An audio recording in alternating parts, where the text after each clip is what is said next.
పోచారం కాల్పుల కేసులో రాచకొండ పోలీసులు పురోగతి సాధించారు. ఈ కేసులో ముగ్గురిని అదుపులోకి తీసుకున్నారు. గత 10 రోజుల్లో 4 సార్లు గోవులను పట్టుకున్నాడు ప్రశాంత్. ఈ క్రమంలో శ్రీనివాస్ అనే వ్యక్తితో ఇబ్రహీం ప్రశాంత్ ను సెటిల్మెంట్ కు పిలిచాడు. మాట పెరిగి ప్రశాంత్ పై ఇబ్రహీం కాల్పులు జరిపాడు. పోలీసుల అదుపులో ఇబ్రహీం, అజ్జు, శ్రీనివాస్ ఉన్నట్లుగా తెలుస్తోంది.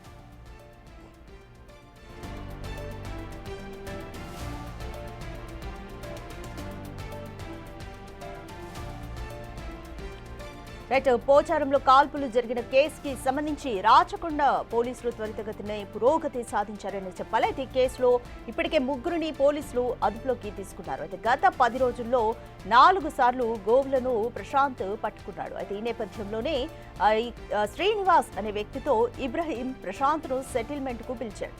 మాట పెరిగి ప్రశాంత్ పై ఇబ్రహీం కాల్పులు జరిపినట్టుగా తెలుస్తుంది. అయితే పోలీసుల అదుపులో ఇబ్రహీం, అజ్జు, శ్రీనివాస్ ఉన్నట్లుగా తెలుస్తుంది. మరోవైపు ప్రశాంత్ కు ఆపరేషన్ సర్జరీ అయితే సక్సెస్ఫుల్ గానే కొనసాగింది. బుల్లెట్ కి కూడా బయటికి తీశారు. ప్రస్తుతం అతని హెల్త్ బులెటిన్ కూడా స్టేబుల్ గానే ఉన్నట్లుగా కూడా తెలుస్తోంది.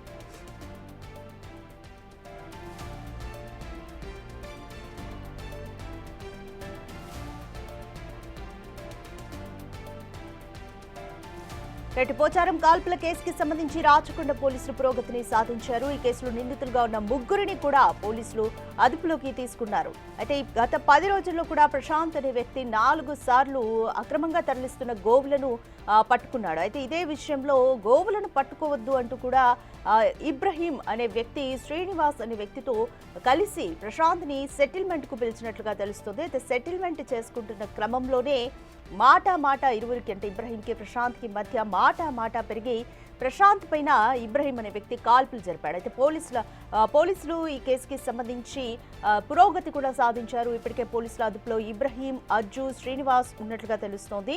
అయితే మరోవైపు బుల్లెట్ తగిలిన ప్రశాంత్ ని హుటాహుటిన హాస్పిటల్కి తరలించారు. అయితే ప్రస్తుతం ప్రశాంత్కి ఆపరేషన్ కూడా సక్సెస్ఫుల్ గానే జరిగింది.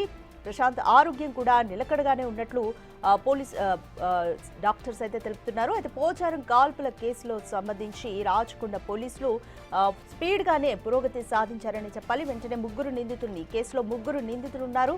ఇబ్రహీంతో పాటు సెటిల్మెంట్ జరుగుతున్న టైంలో అజ్జు అనే వ్యక్తి, అలాగే శ్రీనివాస్ అనే వ్యక్తి ప్రశాంత్ ను సెటిల్మెంట్ కు పిలిచినట్టుగా తెలుస్తోంది.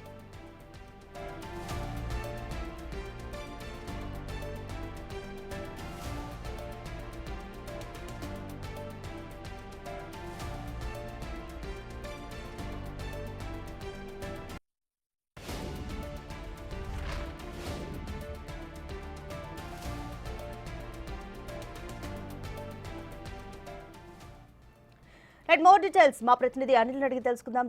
అనిల్, రాచకొండ పోలీసులు ముగ్గురు నిందితుల్ని కూడా అరెస్ట్ చేశారు. కంప్లీట్ డీటెయిల్స్ చెప్పండి. అలాగే ప్రశాంత్ హెల్త్ ఏ విధంగా ఉంది?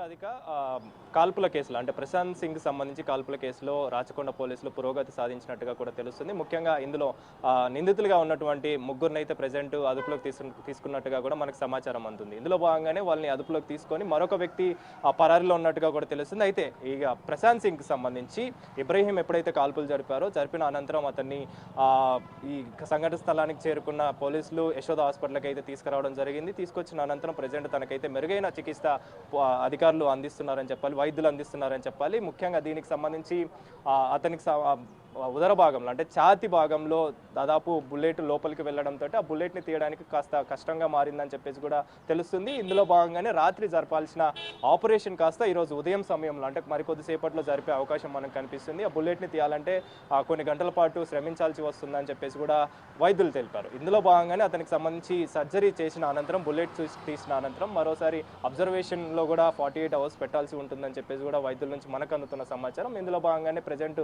అతనైతే ఐసీయూలో ఉంచి ప్రజెంట్ అయితే చికిత్స అందిస్తున్నారు. అయితే దీనికి సంబంధించి ప్రజెంట్ ఇప్పటికే ప్రశాంత్ సింగ్ గోరక్షకుడిగా ఉన్నాడు, గో రక్షకు సంబంధించి సంరక్షకుడిగా ఉన్నాడు. కాబట్టి ఇబ్రహీం అనే వ్యక్తి చాలాసార్లు కూడా ఈ గోవుల్ని తరలించే వ్యవహారంలో తరలిస్తున్న సమయంలో ప్రశాంత్ అతన్ని ఆపడం, ఆ తర్వాత గోవులన్నింటినీ కూడా సంరక్షించడం ఇలాంటి చేయడంతో 2 రోజుల క్రితం కూడా ఇలాంటి ఘటన చోటు చేసుకునడంతో తనకు సంబంధించి మాట్లాడుకుందామని చెప్పేసి నిన్న రాత్రి సమయంలో పోచారం పోలీస్ స్టేషన్ పరిధిలోని ఒక నిర్మాణ నిర్మానుషమైన ప్రాంతానికి శ్రీనివాస్ అనే వ్యక్తితోని మాట్లాడిపించి అతన్ని పిలిపించడం జరిగింది. ఎప్పుడైతే ప్రశాంత్ సింగ్ అలియాస్ సోను సింగ్ వచ్చాడో, వచ్చిన తర్వాత ఇబ్రహీం మాట్లాడడం జరిగింది. వీళ్ళిద్దరి మధ్య కూడా మాటలకు సంబంధించి సంభాషణ జరుగుతున్న క్రమంలోనే మాట పెరిగింది. మాట పెరిగిన అనంతరం అతను దాదాపు 3 రౌండ్లు గాల్లో కాల్పులు జరిపినట్టుగా కూడా తెలిసింది. ఆ తర్వాత అతను భయపడకపోగా ఆ తర్వాత ఇబ్రహీం అనే వ్యక్తి సోను సింగ్ అంటే ప్రశాంత్ సింగ్ పైన కాల్పులు జరిపాడు. కాల్పులు 2 రౌండ్లు ఆ కాల్పులు జరపగా ఒక బుల్లెట్ తప్పించుకొని వేరే దిశగా వెళ్ళింది. ఆ తర్వాత మరొక బుల్లెట్ అతని ఉదర భాగం అంటే ఛాతి భాగంలోకి దూసుకెళ్ళింది. ఛాతి భాగంలోకి దూసుకెళ్ళిన అనంతరం అతను రోడ్డు మీదకి పరిగెత్తుకుంటూ వచ్చాడు. ఒక్కసారిగా రావడం, ఆ తర్వాత కుప్పకూలి పడిపోవడం తర్వాత స్థానికులు వెంటనే పోలీసులకు సమాచారం అందించారు. సమాచారం అందించిన పోచారం పోలీసులు ఆ ఘటన స్థలానికి చేరుకొని అతను ఉటావుటిన ప్రైవేట్ హాస్పిటల్కి తరలించారు. ప్రైవేట్ హాస్పిటల్కి తరలించిన అనంతరం ఇతనికి మెరుగైన చికిత్స అందించేందుకు మాత్రం ప్రజెంట్ అయితే యశోద హాస్పిటల్కి అయితే తీసుకురావడం జరిగింది. ప్రజెంట్ అతను ఐసీయూలో చికిత్స అయితే పొందుతున్నాడని చెప్పాలి. ముఖ్యంగా క్రిటికల్ సిచ్యువేషన్లో ఉన్నట్టుగా కూడా తెలిసింది. అయితే రాత్రి నిన్న ఎప్పుడైతే ఇతను బీజేపీ కార్యకర్తగా అదేవిధంగా గోర సంరక్షకునిగా ఉన్నాడు కాబట్టి బీజేపీ నాయకులంతా కూడా నేతలంతా కూడా హాస్పిటల్కి చేరుకున్నారు. అతనికి మెరుగైన చికిత్స అందించాలని చెప్పేసి వైద్యులకు కూడా సూచించడం జరిగింది. ముఖ్యంగా కిషన్ రెడ్డి, ఈటల రాజేందర్, అదేవిధంగా మాధవిలత, బీజేపీ పార్టీ అధ్యక్షుడు రామచంద్రరావు కూడా రావడం జరిగింది. ఆ తర్వాత దీనికి సంబంధించిన బంధువులు కూడా ఒకటే డిమాండ్ చేస్తున్నారు. అతన్ని ఎవరైతే ఇబ్రహీం ఉన్నాడో అతన్ని ఖచ్చితంగా కఠినంగా శిక్షించాలని చెప్పేసి కూడా వాళ్ళు డిమాండ్ చేశారు. అయితే ఈ రోజు కూడా దీనికి సంబంధించి ఏమైనా ఆందోళన జరిగే అవకాశం ఉన్న నేపథ్యంలో ప్రజెంట్ ఇప్పటికే పోలీసులు భారీగా మోహరించారు. దీనికి సంబంధించిన భద్రత ఏర్పాట్లు కూడా చేస్తున్నారు. మీరు విజువల్స్లో గమనిస్తే దానికి సంబంధించిన ఏర్పాట్లు కూడా పూర్తి చేశారని చెప్పాలి. అంటే ఇటు ఆర్ఎస్ఎస్కి సంబంధించి కావచ్చు, బజరంగ్ దళకి సంబంధించి కావచ్చు, బీజేపీ నాయకులకు సంబంధించి కావచ్చు, గోవుల్ని పూజించడం ఆనవాయితీగా ఉంటుంది, సాంప్రదాయం కాబట్టి అలాంటి గోరక్షకుడు అయినటువంటి ప్రశాంత్ సింగ్ని ఈ విధంగా కాల్పులు జరపడం, అదేవిధంగా ఇబ్రహీం అనే వ్యక్తి దాదాపు గతంలో ఈ విధంగా నగరంలో అంటే జిల్లాలలో ఈ గోవుల్ని కొన్న అనంతరం తను కబేలాలలో అమ్మడం ఇలాంటివి చేస్తున్న నేపథ్యంలోనే ప్రశాంత్ సింగ్ అనే వ్యక్తి దాన్ని అరికట్టే విధంగా, దాన్ని అడ్డుకట్ట వేసే విధంగా చాలాసార్లు కూడా గోవుల్ని రక్షించడం చేశాడు. అందులో భాగంగానే ఇబ్రహీం అతనిపైన పగ పెంచుకున్న అనంతరం పక్క ప్లాన్ ప్రకారం అతన్ని పిలిపించడం జరిగింది. పిలిపించిన అనంతరం దీనికి సంబంధించి తనపైన కాల్పులు జరిపిన తర్వాత అతను తప్పించుకోవడానికి ప్రయత్నించాడు. తప్పించుకున్న ప్రయత్నంలోనే